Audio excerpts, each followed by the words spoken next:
di sana nanti dengan waktu tadinya saya bilang sebulan itu diperdalam lagi. Begitu di Madinah nanti kumpul lagi, ayo kita memperdalam tentang proses ibadah haji supaya sempurna.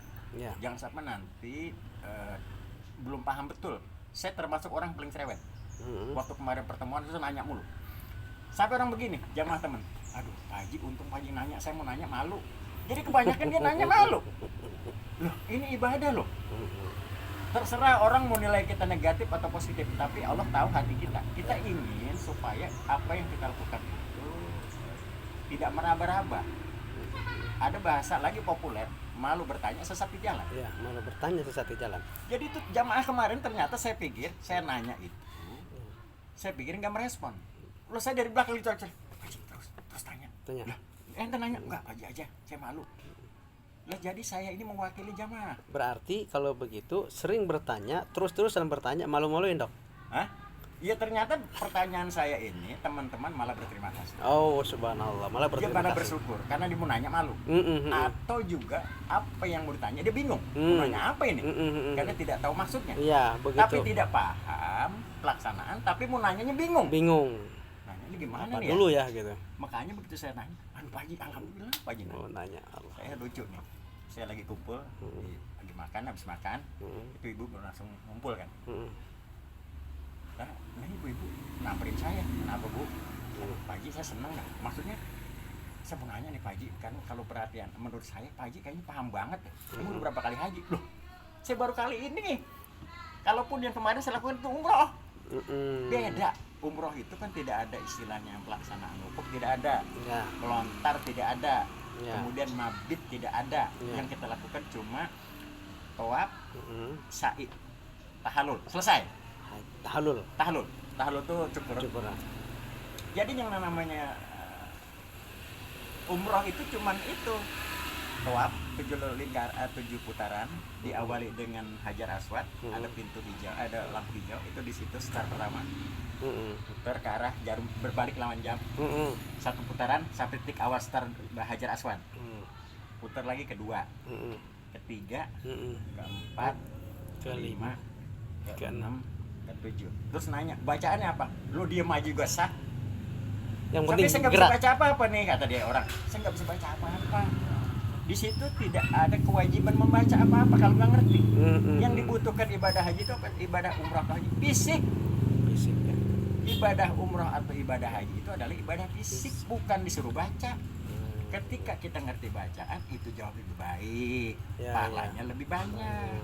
Tapi apakah dianggap nggak bisa baca? Nggak sah, ya sah. Jadi itu mulut dilakban yang nggak bisa nih. Dia tawaf aja 1, 2 sampai 7, ya selesai. Dari situ langsung bergeser, karena kan areal sa'i itu kan nggak jauh dari situ. Langsung bergeser ke kiri, masuk ke atas, udah areal sa'i. Area sa'i. 1, sofah, marwah, 7, selesai. Lalu dan ibadah haji pun sama. Cuma bedanya namanya adalah dia tawaf ifadah. Tapi pelaksanaan tawafnya sama, 7 putaran, sa'i 7 juga. Sofa, marwah. Cuman itu. Ditambah lagi dengan wukuf yang diawali wukuf, Muzdalifah mabit di Muzdalifah, ambil batu, melontar di Jumratul Ula Uswakobah. Yang 4 itu udah. Jadi yang bedanya umroh dan haji itu yang membedakan haji dan umroh, kalau umroh itu hanya melaksanakan tawaf dan sa'i saja, dan tahallul. Tapi kalau ibadah haji harus ada wukufnya di Arafah, kemudian harus ada di mabit di Muzdalifahnya, harus ada Jumratul Ula Wusto Aqobah, kemudian ada tawaf ifadah. 4 rangkaian itu haji itu. hajinya. Kalau Kalau umroh cuma hanya 2. tawaf dan sa'i saja dan tahallul potong rambut. 3 Ya, kalau haji itu makanya tadi saya bilang, orang nanya ibadah haji yang paling berat apa sih? Cuman itu tadi. Wukuf di Arafah. Dari pagi siap-siap, awal wukuf jam Johor, masuk Johor wukuf sampai maghrib. Selesai maghrib langsung naik bis bergeser ke Muzdalifah, mabit di Muzdalifah. Mabit itu apa? Menginap. Mabit itu artinya menginap. Begitu mabit di Muzdalifah sampai pertengahan malam habis ngambil batu untuk melontar, berangkat lagi kita ke Mina atau ke Mekah untuk apakah dia melontar dulu di tanggal 10 Zulhijjah tadi lebaran haji itu yang sekali lontaran, maksudnya di lontaran Jumratul Ula aja yang 7 kali, ataukah dia mau tawaf ifadah dulu. habis tawaf ifadah sa'i baru ke hotel, dari hotel baru berangkat ke Mina. Tinggal nanti kebijakan dari pihak travel itu, dari pihak si Amirul Haji. Tapi kedua-duanya apakah dia setelah mabit di Muzdalifah ke Mekah untuk tawaf ifadah ataukah dia ke Mina untuk melontar dulu tanggal 10, itu dua-duanya sah, dibenarkan. Tinggal mau pilih mana dulu. Tetapi kalau yang tanggal 11, 12 tidak bisa digeser, tanggalnya sama. Hari tasyrik itu 11, 12, 13. Kalau yang diambil 11, 12 tasyrik 11, 12 namanya hajinya haji atau apa namanya? Melontarnya disebutnya nafar awal. Kalau nafar sani 11 tasrik, 12 tasrik, 13 tasrik. Jadi tadi udah 4 hari diambil melontarnya adalah nafar awal 11 12 saja. Kalau nafar sani diambil melontarnya 11 12 13 5 hari. Jadi jangan sampai ada image, wah ibadah haji berat ya sampai sebulan ya. Padahal ibadah haji itu cuma 4 hari atau 5 hari. Diawali di tanggal 9 Zulhijjah tadi. Wukuf itu. Makanya orang selalu sampai dia ibadah haji, pelaksanaan wukuf yang gak dikerjain, tidak sah haji. Gak sah. Karena haji itu wukuf disebut. Ya tadi saya bilang, wukuf di Arafah harus perhatikan ketika nanti andai kata kita berangkat, kita tanya sama travel kita, bagaimana untuk pelaksanaan wukuf? Apakah kita di areal betul-betul di koordinat Arafah ataukah di sekitar Arafah? Jangan sampai di sekitar. Karena kalau di sekitar itu, contoh kayak Asbah, koordinatnya di sini, ternyata sekitarnya di sini kan. Sekitar itu kan di luar koordinat. Sah nggak? Nggak sah. Tidak akan sah kalau dia di luar koordinat. Dia harus betul-betul di dalam koordinat. Sampai kan dipesan, kalaupun kita nanti diusir sama polisi, itu biarin, diusir sini, geser sana. Diusir sini. Ada orang mengatakan, saya bayar mahal-mahal kok sampai pelaksanaan kok begini sih, saya diusir-usir. Jangan keluar bahasa itu, karena saya bilang tadi, gue nggak lihat background lu di Indonesia seperti apa. Di sini sama. Lu pengen cari sempurna ibadah, ya lu harus nikmatin. Ketika lu di koordinat Mina diusir-usir, geser sana, diusir lagi, geser. Yang penting sampai timingnya selesai, silahkan bergeser kemana aja. Jadi kita muter sana, muter situ, muter sampai menunggu habis masa waktu itu. Wukuf apa habis waktu di Mina tuh. Jadi selagi waktu itu belum habis, jangan bergeser keluar. Pokoknya selagi kita masih waktunya mabit di Mina, kan di Mina juga mabit juga, nginep juga. Iya. Waktu mabit di Muzdalifah ada mabit di Mina. Ketika di Mina kita diusir-usir. Karena harus di titik koordinat tadi ya. Nah, saya kemarin ini nyender nih. Di Mina saya nyender. Polisi datang. Kita tuh geser. Kadang-kadang saya acting. Sampai polisi tawa kan. Saya belaga ngampleh gitu ya. Saya belaga tele. I'm here. Shik. Saya kan ekspresi saya dia rupanya tahu kalau saya main-main atau saya bercanda. Dia ketawa bukannya dia simpati. Saya ketawa. Udah gitu temen aja. Pakai bahasa dia diajak panggil gitu kan. Saya dipegang 2, di tangan saya pegang 1. Saya ditenteng, pidain. Dia brengsek, kita acting ketawa sama dia. Itu bagian daripada. Iya. Strategi. Ada strategi yang mesti kita sebelum siapkan. Sebelum habis waktu, jangan keluar dari koordinat itu. Ketika sudah habis waktu, silahkan, boleh.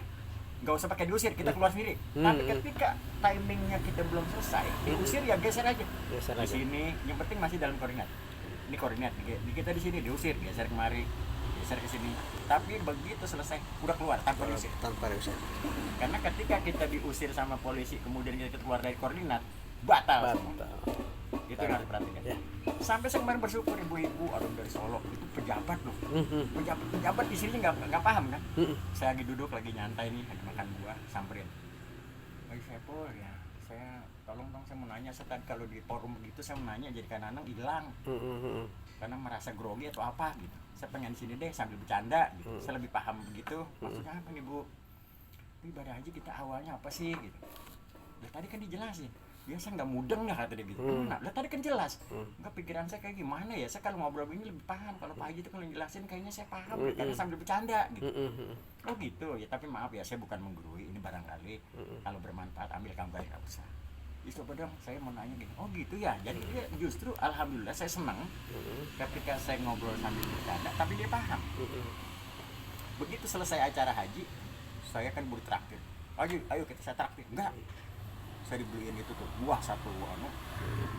Enggak Bu, taruh sana aja, nanti kan ini jamaah banyak biar sama-sama. Jangan buat saya aja. Enggak, saya kemarin alhamdulillah Pak Haji ngasih cerita itu saya jadi paham, saya bersyukur. Ya alhamdulillah, barangkali bukan saya ngasih paham, Allah kehendaki memang cara itu. Nah, saya begitu teman-teman jamaah sampai di bandara, Pak Haji saya nggak mau tahu, pokoknya saya traktir sekarang. Loh, masalahnya apa? Karena sudah sangat banyak membantu saya di sana, kesulitan jamaah dibantu. Bukan saya, barangkali memang harus melalui saya, Allah kasih kekuatan saya. Saya kan umur 61. Ya, saya juga bingung, Pak Haji ini kan umur jauh ketimbang yang lain pada muda-muda. Tapi kenapa fisiknya begitu terjaga? Ya bukan saya yang jaga. Ya. Allah. Di mana kok bisa alokasi? Doa. Yang bisa merubah kita emang apa? Ya. Kejadian apapun yang Allah sudah tentukan, Allah sudah takdirkan kita doa digeser. Karena dari buah doa. Ya. Jadi intinya persiapan sebelum berangkat haji dan setelah kita ibadah haji, karena persiapannya sudah siap untuk berangkat haji dan persiapan doa-doa sebelum berangkat haji, maka sampai di tujuan fisik kita terjaga, bahkan kita lebih banyak lagi bermanfaat buat orang yang sesama jamaah haji di sana. Jangan kita merasa terbebani. Ketika di sana ada orang minta tolong sama kita jadikan lahan ibadah. Amin. Kita malah bersyukur, alhamdulillah ya Allah saya bermanfaat. Jadi jangan gimana sih ini gua kok dibikin susah sih. Jangan ada timbul pikiran. Justru di sana itu ketika ada orang yang kita harus senang. Karena itu ladang. Ladang pahala. Saya kemarin ketika orang ngomong saya apa ya Allah, semoga ini ladang pahala buat saya. Amin. Dia senang dengan apa yang saya sampaikan. Walaupun katakanlah ala kadarnya. Ketika di sana itu orang merasa tertolong, ada anak buah nih, saya kupasin. Lagi makan, saya ambilin buah. Biar saya ngambil nggak apa-apa. Dia nggak tahu tujuan saya. Saya di sini ladang cari pahala. Ketika ada kesempatan, kita buat kupasin buah, saya taruh di piring. Ayo, siapa lagi mau? Ayo. Dia nggak tahu maksud saya kan? Dia hanya mengatakan, oh Pak Haji baik dah. Dia nggak tahu. Bukan saya pengen dibilang baik. Kita mencari ladang pahala. Saya mencari ladang itu. Karena berlipat-lipat ganda. Dengan begitu kita kan kasih kemudahan. Saya benar-benar dari pergi sampai pulang tidak ada keluhan sedikit pun. Barakallah. Udah itu panasnya 50 derajat. Pokoknya kalau bicara logikanya begini, kalau bukan Allah kasih kekuatan, Allah ridhoi dan Allah kabulkan doa kita, nggak mungkin kuat. Handphone aja pada gininya nih rusak nih, bangun nih, kacanya keluar semua, nggak bisa dipakai, rusak. Handphone tuh banyak teman saya rusak. Ibu-ibu saking panasnya pingsan, saya di tempat duduk saya gotong. Teman dia orang Jawa Tengah di Pejabat. Nah, terus tadi bicara wudhu nih, yang saya bilang ketakutan air. Waktu di Arafah. Waktu saya di Arafah itu. Bagaimana ya Allah, ini air kedengarannya berita-berita kan selalu itu tuh. Berita bahwa air kesulitan dalam macam ya Allah, bagaimana ini saya ya Allah. Semoga enggak ada kesulitan air. Begitu saya kan nyender dari tembok nih, di pagar besi. Itu wallahu a'lam, barangkali memang Allah sudah kehendaki di situ. Itu ada gerbang. Gerbang di sana saya lihat ada tempat wudhu, WC ya. WC laki-laki dan perempuan. Saya nggak nyangka kalau itu dibuka. Saya nggak kepikir. Nggak terlintas di pikiran saya. Kalau dari otoritas di situ tuh membuka itu. Kan itu pagar kan sepanjang-panjang. Pagar tidak boleh ada akses ke situ. Nah, kita di situ masang tenda, udah nyender aja. Nih, saya lagi ada taruh sini ya. Saya lagi nyender di situ. Tiba-tiba itu polisi tanpa dipinta, itu gerbang dibuka. Allah. Begitu dibuka, ambil saya bilang, alhamdulillah ya Allah, barangkali doa kita terkabul. Itu pintu gerbang yang tadinya dikunci sama otoritas di Arafah itu dibuka. Sementara kita nih kayak gini, ini gerbang ke WC sini ya, tempat duduk. Kita duduk di sini nih tempat hukum. Tiba-tiba dibuka, ya dibuka kan nih perempuan sini, kita depan. Alhamdulillahirabbil alamin. Semoga ini bagian dari doa kita yang tadi malam kita mohon supaya dikasih kemudahan air. Masuk situ wudhu apa segala macam. Itu air kan berita di tempat lain kesulitan. Itu kenceng itu air. Wah. Tempat perempuan juga. Wah. Nah, ibu-ibu tuh ada yang pingsan di sini. Pingsan. Saya potong. Saya panggil suami pemasum ini istrinya. Saya kan takut jatuh karena nggak kuat berat. Saya sama bapak apa itu dia udah nggak sadar. Apa sih kalau orang kekurangan air? Radiasi. Hah? Radiasi. Iya, jadi dia kena radiasi kan. Mungkin kurang air minum. Iya, radiasi. Dengan panas yang Hidrasi. Dia AC emang. Ya, radiator kali. Emang tekanan. Iya, jadi rupanya dia itu udah kurang minum. Panas yang melebihi batas. Ya. Jatuh di situ, saya gotong langsung. Alhamdulillah dikasih apa itu sama suaminya dicolekin lah apa gitu. Jadi seperti itu. Jadi kaitan dengan ibadah haji tadi itu aja. Pokoknya sebelum berangkat perbanyak mohon ampun, beristighfar, berdoa, mohon kasih kemudahan, kelancaran proses semua rangkaian ibadah dan tidak ada kendala apapun dan diberikan haji yang makbul dan mabrur. Itu aja sebetulnya sederhana. Jangan kita pendosa merasa nggak punya pendosa, bukan pendosa. Kalaupun kita bukan pendosa, emang apa salahnya kita ngaku ya Allah saya pendosa. Ampuni saya ya Allah. Dari akil balik yang saat ini ampuni dosa saya baik besar kecil, mohon diampuni supaya tidak menjadi hambatan. Saya bilang bahwa ibadah haji bukan tepatnya hukuman. Itu tepat dipertontonkannya kesalahan kita. Kan banyak orang kejadian. Ada seorang sama orang main tembak-tembakan tuh waktu di lagi melontar. Itu bapak-bapak kayak orang perang. Loh, ini gimana ceritanya ini? Langsung saya muhasabah. Bisa jadi dia nggak sadar, dia mungkin ada dosa. Itu dia bukan melontar, dia perang-perangan. Main perang-perangan. Jadi gimana sih ngeliat anak kecil? Ya Allah. Kalau bicara logika, seusia itu nggak mungkin lah. Kalau bicara normal, ya kalau anak-anak kita maklumin, anak-anak 5 tahun kita maklum lah. Ini bapak-bapak, itu cuma tembak-tembakan bukan melontar. Iya. Saya ya Allah, astagfirullahaladzim. Ya Allah, auzubillah min dzalik. Makanya itulah saya temukan pesan artinya kita berbagi. Ketika kita mau berangkat haji atau umroh, banyak mohon ampun, banyak sunat sama tobat, dan kemudian berdoa dikasih kemudahan dalam proses baik itu rangkaian ibadah umroh maupun rangkaian ibadah haji. Karena di sanalah tempat kita melihat apa yang dilakukan. Kelakuan kita di sini ketika kita lupa. Jadi dipertontonkan di sana. Dipermalukan. Intinya dari semua kegiatan ibadah haji umroh kita harus siap untuk berangkat ke Baitullah. Dan persiapan tentunya fisik dan doa-doa, dan inilah oleh apa yang terus sudah begini ya, ini maaf saya koma ya, ketika ente ada teman mau berangkat, insya Allah di sini amanah. Ini ada nih, ini saya berbagi nih, ini ada 25 juta bulan apa nih, ini dapat diskon. Ini kalau ente mau berangkat, ini insya Allah saya bukan ngasih jalan yang menzolimi, ini insya Allah sangat bermanfaat karena tidak normal, ini dikasih diskon 25 juta. Dan dia sangat dari travel yang Pak Haji jalan. Iya nih, saudara saya. Iya. Bukan karena saudara kemudian kita arahkan, bukan. Yang saya butuhkan adalah profesional. Dia adalah tanggung jawab. Karena pernah saya kasih nasihat tuh sajahnya itu. Ente sekarang kan pegang haji dan umroh. Ente sudah berjamaah begitu membludak. Amanatnya sama ente, walaupun ente ustazah mudaan dari saya tetap kasih nasihat masukan. Tolong ini ibadah harus dilakukan dengan betul-betul dari hati. Jangan mengejar materi. Kalaupun ada lebih itu bagian daripada hal yang wajar. Yang penting masih dalam batas kewajaran. Tapi yang lebih lo tekankan adalah lo lakukan dengan cara profesional. Siap ngaji, siap. Ini ustazah lo. Dan ini jamaahnya sekarang. Masya Allah, membludak. Amin. Ada lagi ke Turki. Ntar saya berbagi ini linknya sama ente. Siap. Ketika ente nanti mau pengen denger langsung ke rumahnya deket. Dengar sendiri apa yang disampaikan. Dan ini saya mengasih informasi ini bukan kaleng-kaleng, bukan sekedar informasi, tapi insya Allah kalau ini ikut kesempatan lagi ada diskon. Ini sekarang udah berangkat nih, ini orang ini kemarin udah berangkat bawa rombongan. Nanti, nah istri saya ini kan udah berangkat kemarin umroh, ini mau berangkat lagi, bulan awal Ramadan. Berapa hari? 16 hari. 25 juta 16 hari. Bukan, ini yang buat bulan nanti, bukan yang bulan puasa. Kalau yang bulan puasa itu 30 berapa? Kalau yang bulan Ramadan ya, 16 hari. Masa kan umumnya 9 hari. Ini dia 16 hari. 16 hari sebelum Ramadan ya. Kalau yang 25 juta sebelum Ramadan. Insya Allah saya memberikan informasi ini, kalau ente juga berbagi sama orang, ini di samping pahala dapat. Kita kan bukan mencari apa-apa. Kita berbagi info yang positif. Contoh kayak begini. Saya mengajak pilih Anies. Emang kalau kita mengarahkan orang kepada hal yang benar memang salah. Ya kira-kira begitu kan. Iya.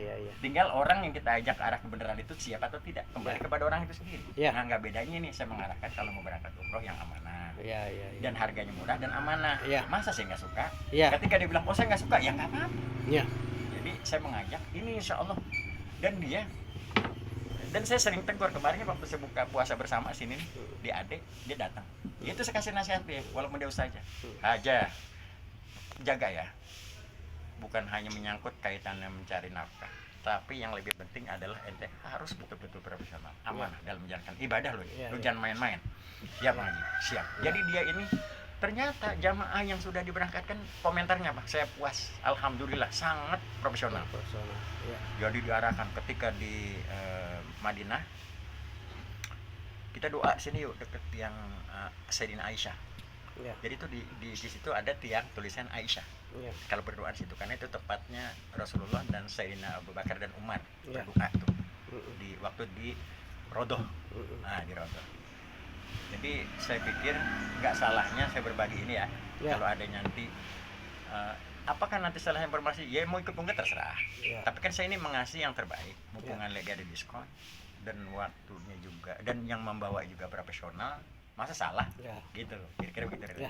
Alhamdulillah ini sudah dapat tambahan ya, selain oleh-oleh haji, lalu ada bukan nasihatin loh, bukan ada ada oleh-oleh untuk berangkat umroh berbagi info yang baik. Sangat baik dan insya Allah karena saudara dan alhamdulillah profesional.